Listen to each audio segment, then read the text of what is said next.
سلامونه او درنښت پام وکړئ د دې ساعت خبرونو ته خو په سر کې هم د مهمو خبرونو سرټکی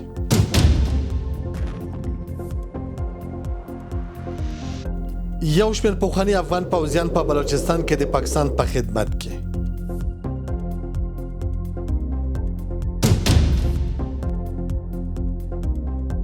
روسیا د افغانستان له لارې هند ته د ریل پټلۍ د لارې وړاندیز وکړ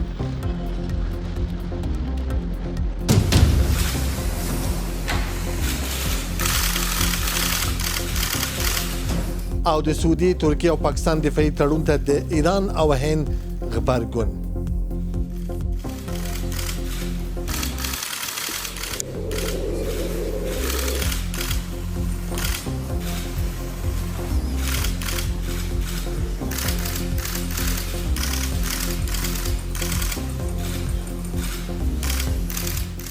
دا هم پوره خبرونه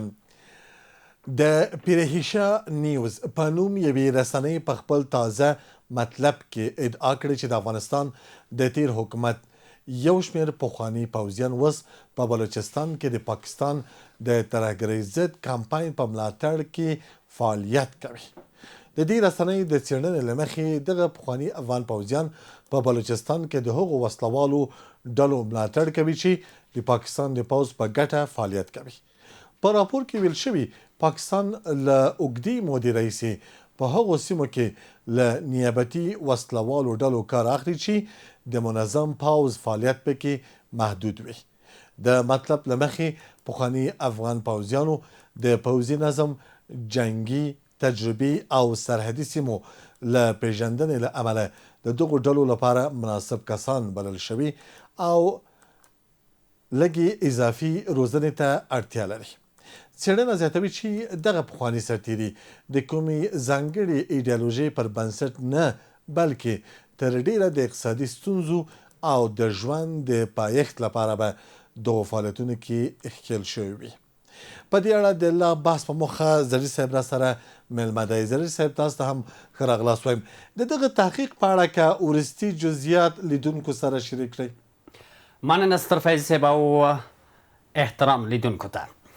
بیا از اینجا آغاز بکنیم که اولا پرشیا نیوز یک رسانه اروپایی مستقل و معتبر است و دوم این خیلی مطلب مهم و خطرناک است. البته پاکستان، رژیم نظامی پاکستان از بدو به وجود آمدنش یعنی 70 سال پیش 7 دهه به این طرف با چالش های جدی در داخل مواجه است که یکی از اون جدی ترین چالش ها مسئله بلوچ است. خب در طول این 7 دهه همیشه از طریق ارتش هم سرکوب کرده ای مردم را و گاهی از گروه های نیابتی بیگانه هم در برابر پول و امتیازات دیگه استفاده کرده برای سرکوب داخلی مردمش. حالا پرشیا نیوز بر اساس منابع خودش، بر اساس داده های کاملا معتبری که حتی اسناد ویدیویی در اختیار گذاشته نشان میده که این اتفاق تازه در حال افتادن است. و چی است؟ ارتش پاکستان به دلیلی از اینکه طی ماه‌های اخیر با ضعف‌های داخلی زیادی مواجه شده، شاید هم ارتش پاکستان از کشتن مردم خودش خسته شده باشه، دیگه به مقامات گوش نمیده و مورال و انگیزه نداره. بنابراین چه کار کرده؟ با توجه به اینکه بلوچ‌ها هر روز قوی‌تر شده میرن، هم بلوچ‌ها هم پشتونا هم سندیا در برابر رژیم نظامی پاکستان، ولی بلوچ‌ها بیشتر حالا در سرکوب اینا احساس ناتوانی کرده و چه کار کرده؟ از ضعف نظامیان سابق افغانستان استفاده کرده. همزمان از ضعف و قوتشان، از ضعف اقتصادی و روحیه‌ای و هویتیشان و از قوت و تجربه نظامیشان برای سرکوب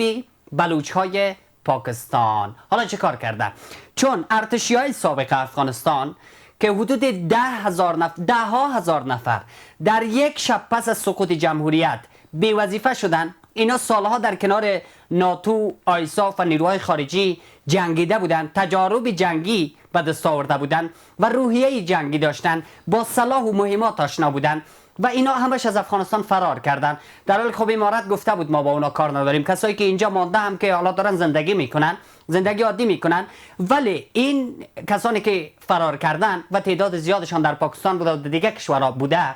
پاکستان در برابر پول، نه که اینا هویتی بجنگن ها، اینا افغان هستن، قرار نیست در برابر پاکستانی برای پاکستان بجنگن، ولی ناچار هستن، بیکار هستن، از ضعف اقتصادیشان استفاده کرده، به اینا پول و امتیاز در اختیارشان قرار داده و از اینا استفاده کرده برای سرکوب بلوچ های داخل پاکستان که متاسفانه استرفیس اجازه بدید جنبندی سوال اینجا کنه که متاسفانه در حالی که دولت های پاکستان به ویژه دولت کنونی و رژیم کنونی و حلقه‌ای که در این رژیم است همیشه با دولت افغانستان در تنش بودند و رابطه آرامی نداشتند، ولی ملت های دو کشور، افغان ها و پاکستانی ها، با توجه به اینکه دینی مشترک دارن، زبان های مشترک دارن، هویت مشترک دارن، مرز مشترک دارن و اصلا شما وقتی بحث خط فرضی دیورند مطرح میکنی گاهی دو مردم دو سوی خط میگن ما برادریم، از یک خانواده هستن، به این خاطر دو ملت رابطهشون خوب است و پاکستان این خوشش نمیاد که دو ملت رابطهشون خوب باشه. حالا هم بلوچ‌ها را سرکوب میکنه از طریق بعضی افغان‌هایی که حالا در ارتش سابق بودن، هم رابطه تاریخی دو ملت افغانستان و پاکستان را هم آسیب میزنه. بله از صاحب د بلوچستان موضوع ته مې اشاره درلوده چې الته وضعیت وخیم ده، نامني ډیره شوې ده، حتی داسې راپورونه ویل شوي چې د بلوچستان 15 سلنه جغرافیه د بلوچو آزاد غوښتونکو وسلوالو په واک کې ده. د بلوچستان برخلیک یا سرنوشت به څه کیږي؟ دقیقاً بلوچ ها که از بدوی به وجود آمدن پاکستان اینا به وجود آمدن و به دنبال آزادی بودن، به دنبال احقاق حقوقشان بودن. در طول این 7 دهه که اشاره کردیم هر بار دولت ها آمدند و رفتند، فرماندهان آمدند و رفتند، ولی بلوچ یک چیزی که ثابت ماند مخالفت بلوچ ها بود. چیزی دیگه که ثابت در کنارش ماند این بود که بلوچ ها روز به روز رشد کرده رفتند و حالا به جایی کشیدند که برای اولین بار 85% خاک و جغرافیای بلوچستان را همون که خودت اشاره کردی اینا در تصرف خودشان گرفتن پس از قربانی های فراوانی که دادن، پس از مبارزاتی که انجام دادن. دومین چیزی که اتفاق افتاده برای اولین بار است که رژیم نظامی پاکستان، یعنی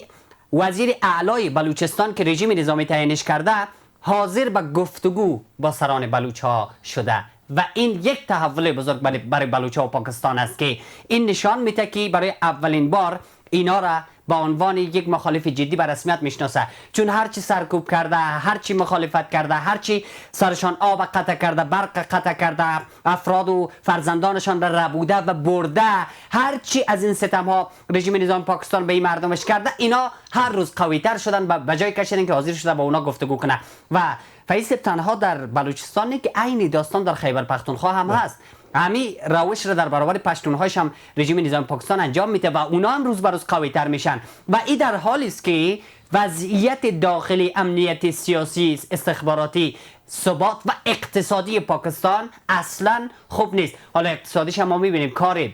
اقتصاد پاکستان به جای کشیده که به فرمان عربستان سعودی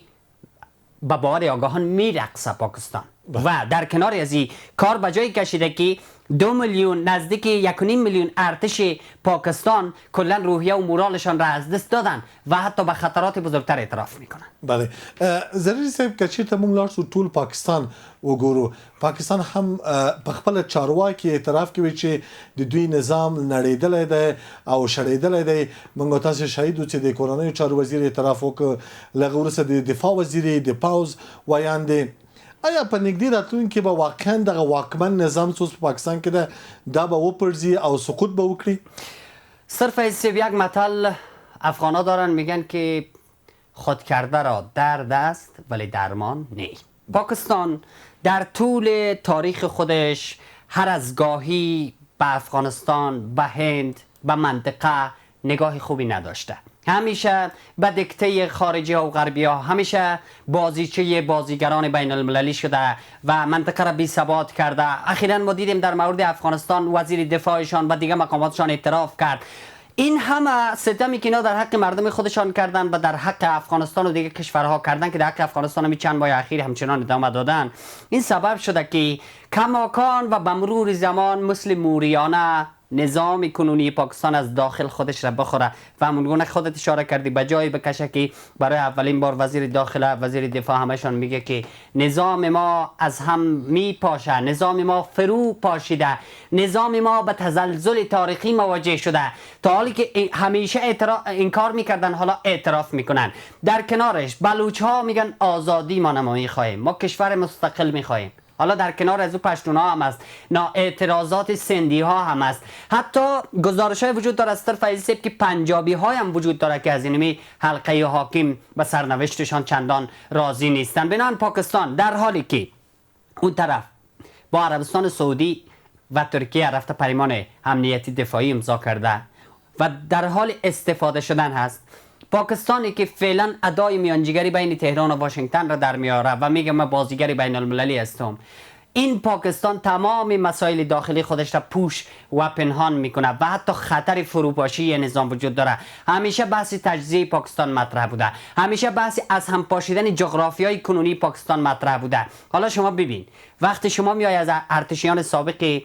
کشور همسایت علیه مردم خودت استفاده میکنی، انتظار بقا داری؟ وقتی شما میایی از گروه های مثل داعش برای بی‌ثبات ساختن منطقه استفاده میکنی، انتظار بقا داری؟ وقتی شما مردم خودت را و مردم این طرف خط دیورند را در گرسنگی اقتصادی نگه میداری، آیا انتظار بقا داری؟ حکومت هایی که منافع مردمشان و ثبات منطقه‌ایشان در اولویتشان نباشه حتما با وضعیت ناهنجار مواجه میشن و باور آگاهان این است که اگر پاکستان به همین سیاستایش در برابر بلوچ‌ها و پشتونا و مخالفان داخلی خودش، به همین سیاستایش در برابر افغانستان، هند و کشورهای همسایه، به همین سیاستش در برابر منطقه و جهان ادامه بده، نه تنها از داخل موریانوار خورده میشه بلکه امکان سرنگونی نظامش هم وجود داره، امکان اعتراضات و خیزش های سراسری هم وجود داره و امکان اینکه از سمت دکته شده های خودش توسری بخوره هم وجود داره و بقای پاکستان به خطر مواجه شده. الا اینکه یا این رژیم تغییر بکنه، مثلا کسانی مثل عمران خان و ماهرنگ بلوچ و اینها را دیگه از زیر ستم در بیاره، با مردم آشتی بکنه، با همسایه آشتی بکنه. اگر این کار را بکنه شاید تغییرات مثبت پاکستان رخ بده، غیر از او خطرات بزرگ متوجه شد. مننه نظر سه په خبرونه کې مله ګډون څخه نړۍ مننه کور موادات. د روسي مرستیال لومړی وزیر ویلي چې ماسکو باید د هند سمندر ته د ریل پټلۍ د یوې نوې لارې د جوړېدو امکان وڅېړي څو د هرمز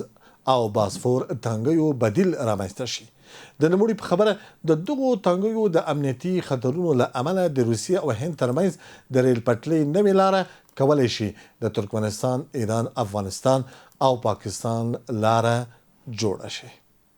د تورخم تړل کېدل چې له پاکستان سره د افغانستان له مهمو سوداګریزو لارو څخه ګڼل کېږي په دې مسیر کې سوداګري او تګ راتګ له ستونزو سره مخ کړی. د روسیې له لوري یو نوی وړاندیز یو ځل بیا په سیمه ییزو ترانزیتي معادلو کې د افغانستان د جغرافیایي موقعیت اهمیت روښانه کړی دی. د روسیې د لومړي وزیر مرستیال مارات خوسنولین ویلي چې مسکو باید د هند سمندر ته د یوې ریل پټلۍ مسیر د جوړولو امکان وڅېړي. دغه لاره کولی شي له ترکمنستان، ایران، افغانستان او پاکستان څخه تیر شي او روسیې د سیمې د ریل پټلۍ شبکو له لارې له سمندري لارو او د هند له بازارونو سره ونښلوي.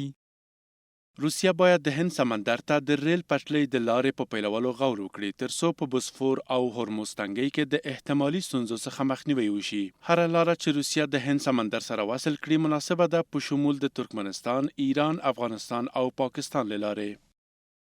دغه طرح افغانستان په داسې موقعیت کې راولي چې د اړینو بنسټیزو تاسیساتو د برابرېدو په صورت کې کولی شي د منځنۍ اسیا او جنوبي اسیا ترمنځ د نښلولو او له شمال څخه تر جنوب پورې د سوداګریزو مسیرونو د وصلولو له مهمو کړیو څخه وګرځي. په همدې حال کې د افغانستان او پاکستان د ګډې سوداګرۍ خونې مشر خانجان الوکوزي ویلي چې د تورخم دروازې د بیرته پرانیستل کېدو په اړه خپاره شوي راپورونه سم نه دي او دغه دروازه لا هم د تګ راتګ او سوداګرۍ پر مخ تړلې ده. د الوکوزي پر وینا د خصوصي سکتور مسؤلین او د ډیورن فرضي کرښې هغې غاړې یو شمېر سیاستوال د تورخم دروازې د بیرته پرانیستلو لپاره هڅې کوي، خو تر اوسه دغو هڅو کومه پایله نه ده لرلې. د افغانستان او پاکستان د ګډې سوداګرۍ خونې مشر وایي د افغانستان خصوصي سکتور له پاکستان سره د سوداګریزو لارو د پرانیستۍ غوښتونکی دی، خو د نوموړي پر وینا دغه سکتور په دې برخه کې د اسلامي امارت له دریځ څخه ملاتړ کوي. له یو خوا یو مهم ځمکنی دروازه تړل شوې ده او له بلې خوا روسیه د هند سمندر ته د رسیدو لپاره د نویو مسیرونو د جوړولو خبره کوي.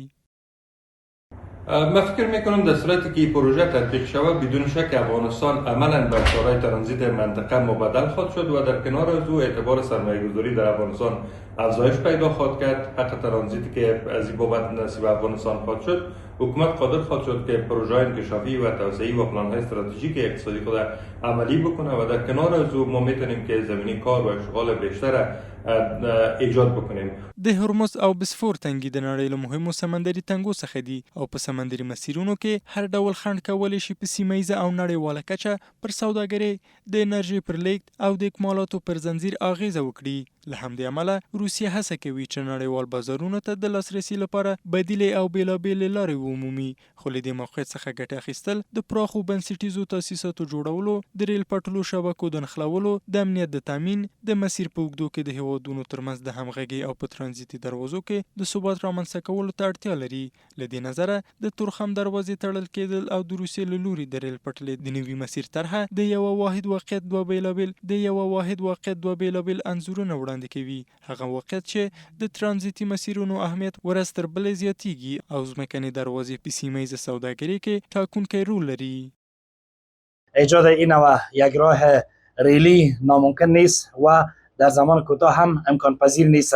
و از لحاظ استراتژیک هم یک مسیر بسیار پر اهمیت در روابط اقتصادی افغانستان با کشورهای آسیای مرکزی و جنوب آسیا میتواند باشد. اوس پوښتنه دا ده چې افغانستان کولی شي له خپل جغرافیایي موقعیت څخه په ګټه اخیستنې په سیمه کې د یو مهم ترانزیتي اتصال په توګه خپل ځای تثبیت کړي او آیا نوي وړاندیز شوي مسیرونه په ځانګړي ډول د روسیې له لوري د هند سمندر پر لور وړاندیز شوي مسیر کولی شي له طرحې او نظریې څخه عملي پروژو ته واوړي. د یک چلسونو قدرمنو او معزز لیدونکو زما خبري سرویس په همدې ځای پای ته ورسید. تر بیا ښې چارې.